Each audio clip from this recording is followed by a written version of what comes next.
All right, so it's 5:30. We'll start this meeting. I'll call the meeting to order. We'll start with the Pledge of Allegiance. Ready? Begin. I pledge allegiance to the flag of the United States of America and to the republic for which it stands, one nation, under God, indivisible, with liberty and justice for all. Hey, Ken. Thank you. Hello, Mr. Thank you. Falstaff. What's happening? What's going on?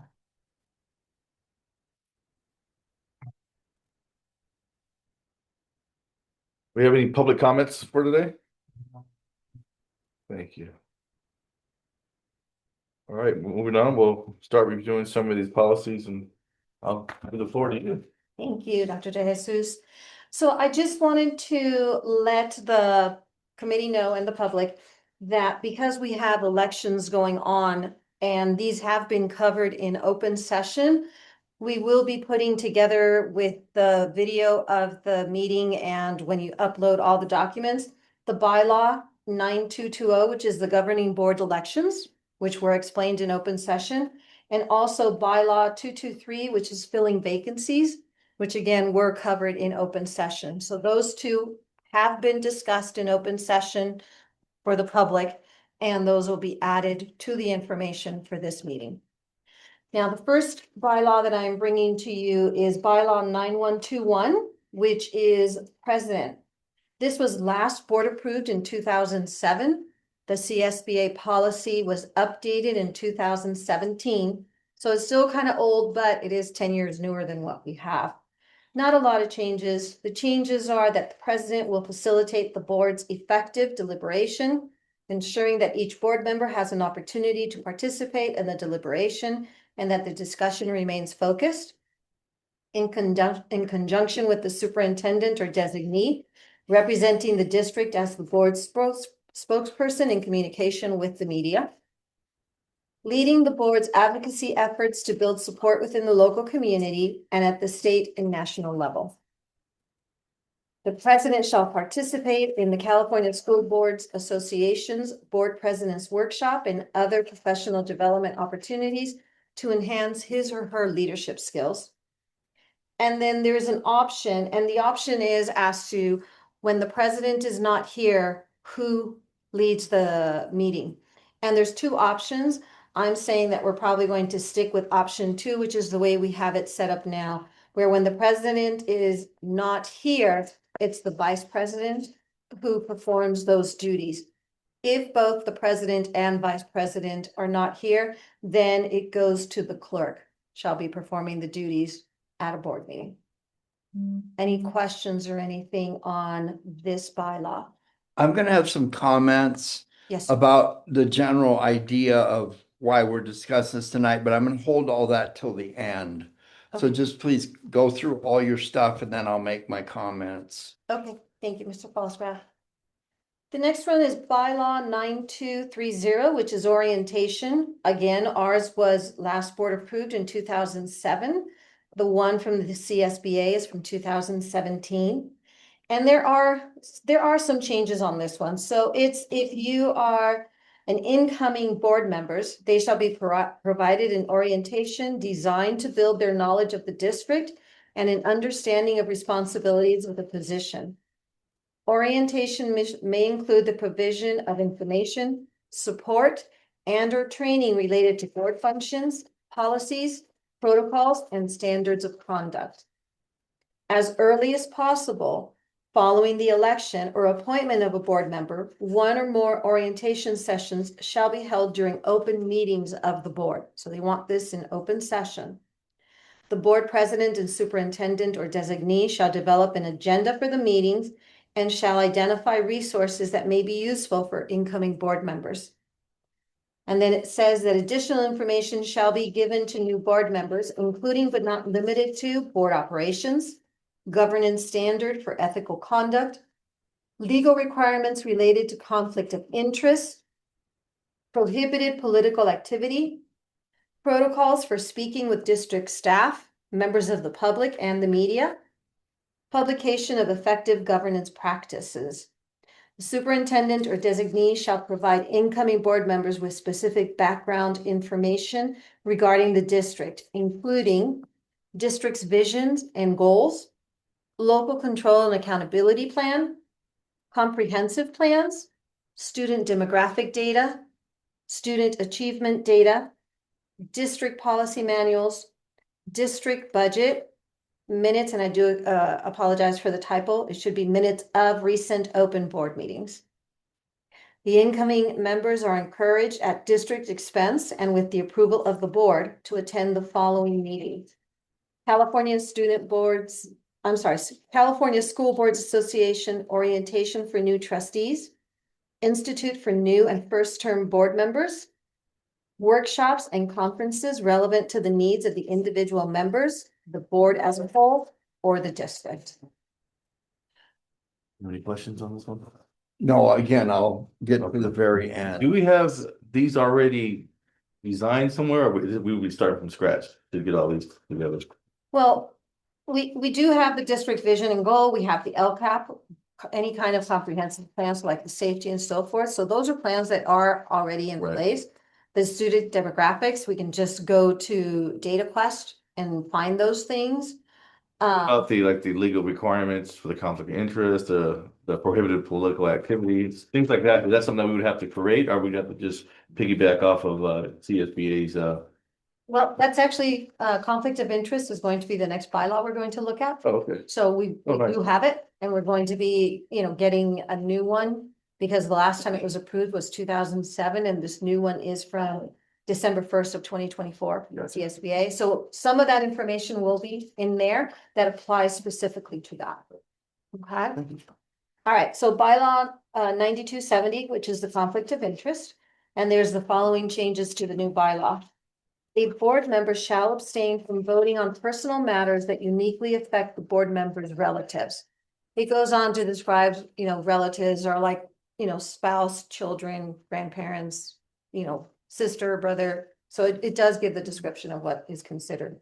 A board member may vote on collective bargaining agreements and personnel matters that affect a class of employees to which the board member's relatives belong. So if you're voting on the collective bargaining agreement, that affects all classified or all certificated, so it's not just to the benefit of the relative, okay? Conflict of interest under the Political Reform Act. A district official shall not make, participate in making, or in any way use or attempt to use an official position of influence, a governmental decision in which the district official knows or has reason to know that there is a disqualifying conflict of interest. A disqualifying conflict of interest exists if the decision will have a reasonably foreseeable material financial effect which is distinguishable from the effect on the public, on the district official's immediate family, or any financial interest. A district official is not prohibited from participating in the making of a contract in which the district official has a financial interest if such participation is required by rule of necessity or legally required. And what they're referring to there is because this person is not going to be able to have any say in it, that disqualifies the board from being able to make a decision, then you need that person to participate. So that's what they're referring to there. There's no, and it goes into it, there's no alternative decision maker or lawful way for the agency to act without that official. So that's really what it comes down to. Well, if that's the circumstance, then they can participate. But the official must publicly disclose the following: the nature of the conflict, the financial interest involved, why the conflict exists, and any participation is legally required. Or why participation is legally required. Conflict of interest from campaign contributions. So any contribution to the campaign received of $500 or more in the prior 12 months. Party who made the contribution shall both publicly disclose that fact on the record of the proceedings. Board members shall not make or participate making or in any way attempt to use the board member's official position to influence the district's decision in the proceedings. All board members and the superintendent are prohibited from accepting, soliciting, or directing a contribution of more than $500 to a candidate or ballot measure campaign committee from any party or participant to a proceeding before the district involving a contract, licensed, permit, or other entitlement for use. Statement of economic interest, that's a Form 700, which we have been doing, but it is an update, but we have been doing it. And that needs to be filed annually by each district official. Additional requirements for boards that manage public investments. Any board member, district employee, or district consultant who manages public investments and has a financial interest in a decision shall do the following. Publicly identify each financial interest that gives rise to the conflict or potential conflict of interest in detail. Not discuss or vote on the matter. Leave the room until after the discussion, vote, and any other disposition of the matter is concluded. If a decision is made during closed session, disclose the interest orally during the open session preceding the closed session. Conflict of interest under Government Code 1090, which is financial interest in a contract. A district official shall not be financially interested in any contract made by the district. Remote interest exceptions to Government Code 1090. A board member shall not be considered to be financially interested in a contract in which there is only a remote interest, if the interest is disclosed during a board meeting and noted in the official board meetings. The affected board member shall not vote or debate on the matter or attempt to influence any other board member to enter into that contract. Non-interest exception to Government Code 1090. A district official shall not be considered to be financially interested in a contract if the interest is reimbursement for actual and necessary expenses incurred in the performance of official duties, in the employment of a spouse who has been in a district employee for at least 1 year prior to the board member's election or appointment. And then common law doctrine against conflict of interest. A district official shall abstain from any official action in which the district official's private or personal interest may conflict with official duties pursuant to common law doctrine against conflict of interest. Then it goes on to discuss incompatible offices and activities. Board members shall not engage in an employment or activity or hold any office which is inconsistent with, incompatible with, in conflict with the board member's duties as an officer of the district. And then as far as seeking advice, any district official who believes that they may be subject to the requirements of this bylaw and has questions, is unclear, or is unsure regarding the application of the requirements of this bylaw may seek advice from the district's legal counsel with permission of the superintendent, board president, or majority of the board. And board members shall complete ethic training at least once every 2 years.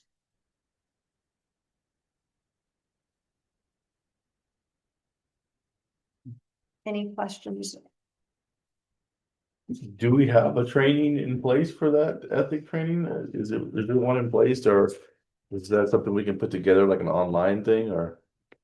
I was gonna ask that same question. I'm certain if we look up CSBA, they most likely offer that if they're actually including it in the language. So that's something that we could definitely take a look at and then put forward to our trustees. Thank you. Absolutely. Okay, so I think that training we're talking about, Governor of the state of California asked that everyone take that, and there was some invites going out for a mandatory training for board members. If it were me, I would offer to hold that training either through the lawyer or something that can be screened, and have that meeting in the open public and have roll call called as to who's there. So poll the existing board members, make it open to the public, and make it a resource for anybody who might be thinking about at some point serving on the board, or it should be encouraged for anybody who's having any type of role at the school. If I were going to serve on the safety committee, if I was going to serve on the parent-teacher organization, et cetera, I would encourage everyone to go there. So am I free to fire Yes, away now? yes. Okay, so the reason that I wanted this stuff discussed tonight is because the resources for this meeting are on the internet. So if somebody wanted to attend this meeting or review this meeting after the fact, I would want these materials attached to the video resource so anybody can have a look at this. So I stepped onto the board, the first board meeting of December 2015. And it was a different time then. There was a lot of different things going on, and you can go into that if you like. But we've had great board members. We have educators, people who are staff members. We have everything. But the most functional board I have ever served with is the one we have right now. And the big part of that is when you are a board member and you come on with this idea that you're a change agent. This district has been in place since the 1880s. So anything short of some of the internet stuff you're seeing right now in AI, I think somebody has seen in one capacity or another in all those years. And the last part of the civility statement, which is one of my initiatives, which I think is a mockery because if anyone needs that, it's me the most. But at the end of that, it says, respect the rich history of the district and the efforts of those who have served in the past. So there have been people who stepped onto the board for 2 months. There have been people that have served for a decade, like me. There's people, I mean, so everyone has something to add. And I'm a believer that individuals are put on this earth for a reason. I'm not going to go Jesus on everybody, but we're not here because there's been 10 other people that can do what we do. I, for example, have my daughter who never spoke a word, that when you get on the internet and look at her, she had a profound impact.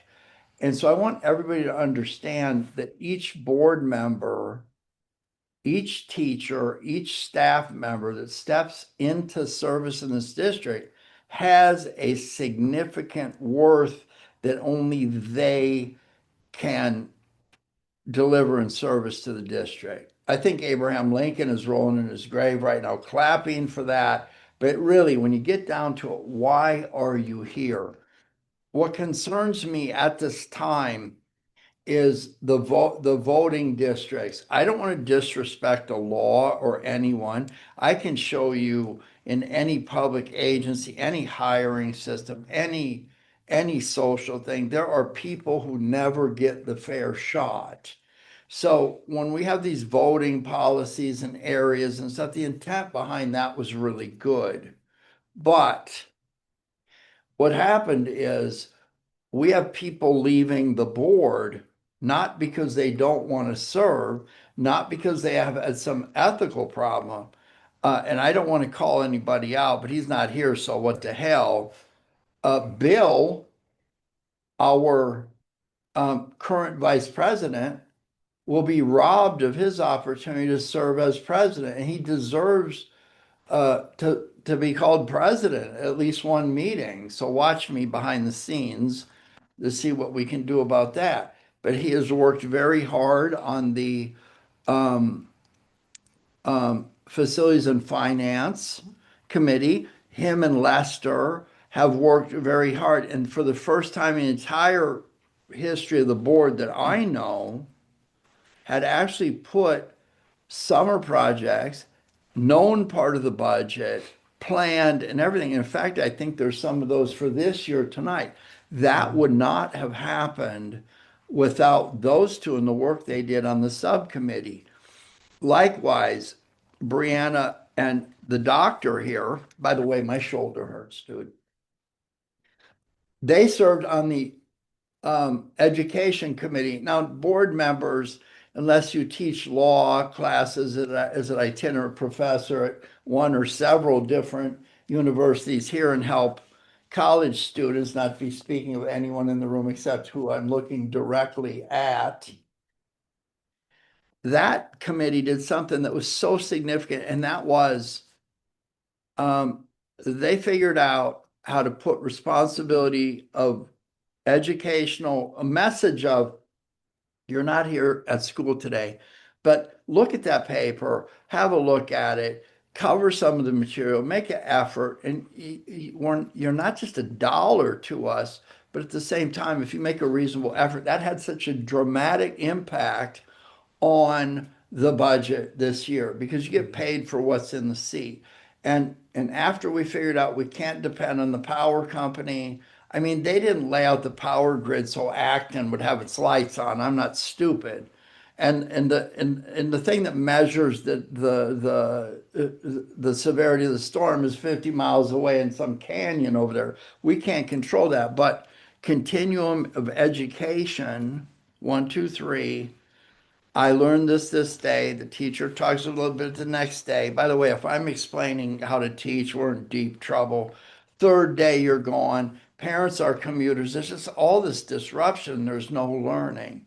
So when they figured that out, then they come back to these guys and here's your money. There's a direct tie-in between a roof being repaired and kids sitting in the seat and continuum of education. So I sound like I'm going on and on and on, but there will be something profound at the end, at least one of these times. But our board that we have now is not trying to run the superintendent out by second guessing staff. We have meetings like this where anybody can come in. This is the place where the work is done, and we have tremendous success in maturing the level of board performance. Now, I was particularly interested if there are rules about who can serve as a board officer. There is a possibility that you will have all 3 positions filled with someone who has absolutely individually, collectively, with no experience on the board, much less being a board. Now, I look back at the first time I was the board president, it was embarrassing because of my lack of understanding of the big picture of life when it comes to education. So this idea that we would change presidents every year, that was my idea. It's nowhere in the literature. There's no bylaw that says that, but we've done it. And I think everyone realizes that when we have a new president each year and everyone, it gives you the ability to mature in your role and it gives you the ability to bring that individual reason or, what do they say? What's your why or whatever the buzz phrase is at the conference this year? It gives you the ability to say, okay, it's my turn. If you're the president, you're not there to tell people what to do. You're not there to make sure your friends get what they want. I have no friends. My relatives, I got divorced, so I won't have a brother-in-law to worry about, etc. But at the end of it, you'll find that each president that serves leaves a distinct imprint in the way they run the meetings. President, it's like rounding up the cats at the rodeo. That's your job. You're not there to tell everybody. So I would tell people, if you're thinking about running for the board, if you ever had a moment of silence where you realize, and only you realize, I have done something that gave that kid right there a future, or I have stood up and taken some heat over something that's just being a good human being. You should be in our meetings. You should be watching the library and familiarize yourself because God help you if you find yourself the president of this and the momentum and the honesty and the openness of this board and this superintendent. If you don't have a grasp of that, it's gonna be rough on you. So, I am hoping that, I'm trying not to laugh right now. There's some pressure on an individual or two. But we're gonna be short this board in this election, and I think we're gonna be talking about either appointing or electing someone tonight. If you have ever cared about the kids in this community, and you don't have to try to push people around and think the best of people and wonder how you can be of service. If you're silly enough to sit at the board meeting every Thursday night and give half your life away so other people don't have to, yeah, we need you here. But we put all this out tonight, because you want to have every opportunity for people to access this so they know what to do. This is going to be a challenging time, given what's happened with the voting areas, and I'm hoping that Bill, through some legal way of doing it, gets to serve as president for at least one meeting. I think that covers it. This is a resource for everyone. If we could get this presented, the agenda along with these documents, I would appreciate that very much, staff. Yes, we will take care of that. Anything else? I just want to add one thing to what Mr. Fallsgraf had to say. Because when I bring my information, I tell you what the changes are. But one thing that was in the policy from 2007, and that is in the new policy still from 2017, is that if you are interested and you want to participate, that you should be coming to board meetings.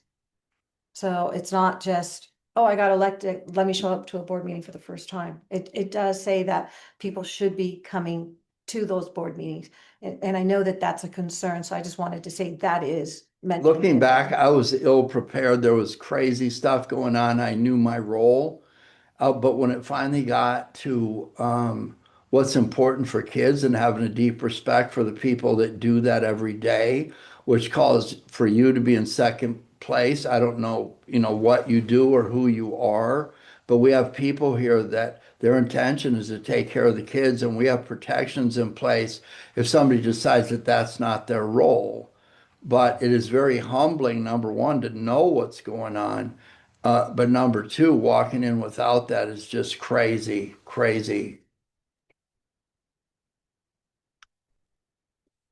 If I could just go back to Dr. De Jesus's comment or question regarding possibility of a workshop training for the ethics training every 2 years for trustees. CSBA does provide a virtual. It's 125 for trustees / any participant.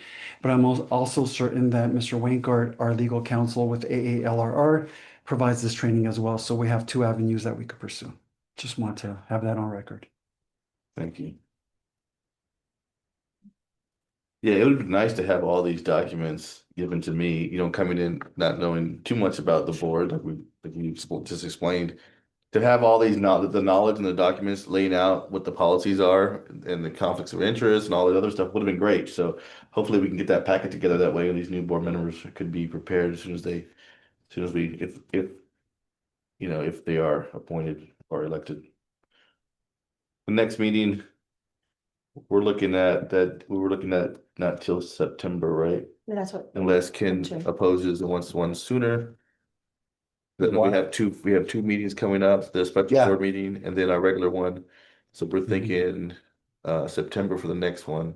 Yeah, if staff has stuff to present, one more thing I need to say before we close this out. Nothing in this discussion tonight says that you should never be the president, or you have to be here 17 years before you can. There is none of that. And I know the work it took. Is there anybody on our board right now, chairperson, that could not serve as the president tonight? I don't think so. That's what we're after. That's what you're after for any board. This district will survive long after I'm gone. It was doing better before I got here. And at the end of the day, there are no rules stopping. So this is anything but an arranged group of people, figuring outcomes before they happen. This is just take advantage of the staff trying to help you be onboarded. Anybody have anything else?